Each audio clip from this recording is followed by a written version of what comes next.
Well, now from the present day to memories of another war. The Royal Canadian Air Force Lancaster, that was grounded here last week, has finally left the region. The World War II plane took part in a flypast over the former bomber base of Middleton St George, but it developed engine trouble. It had to have one of its 4 engines replaced. Well, the work was done in a former wartime bomber hangar at what is today's Durham Tees Valley Airport. Ian Reeve reports. It was a magnificent sight. Last week, Vera, one of only 2 Avro Lancasters still flying, passed low over the former bomber base of Middleton St George, today's Durham Tees Valley Airport. But a flight too far for the former Royal Canadian Air Force craft, perhaps. An engine malfunctioned and she's been here ever since.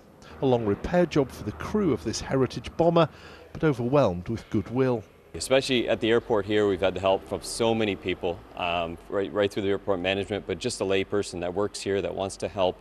We've had volunteers come in from all different areas on the airport. They've been very, very helpful to get us going again. Obviously, they want to see the airplanes together as much as we do. David's just one person who's provided expertise, helping to fit the new engine. It's just a case of things like fittings and that sort of thing. Pipe work can be quite different.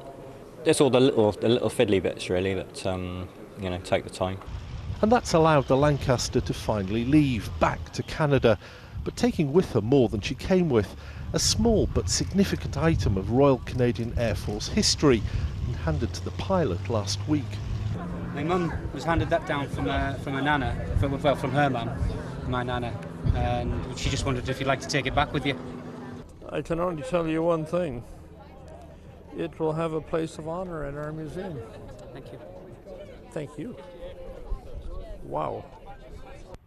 The knife was found in Middlesbrough, but was an airman's who was based in North Yorkshire. His fate unknown, but 70 years on, something of him finally going home. Ian Reeve, BBC Look North, Middleton St George.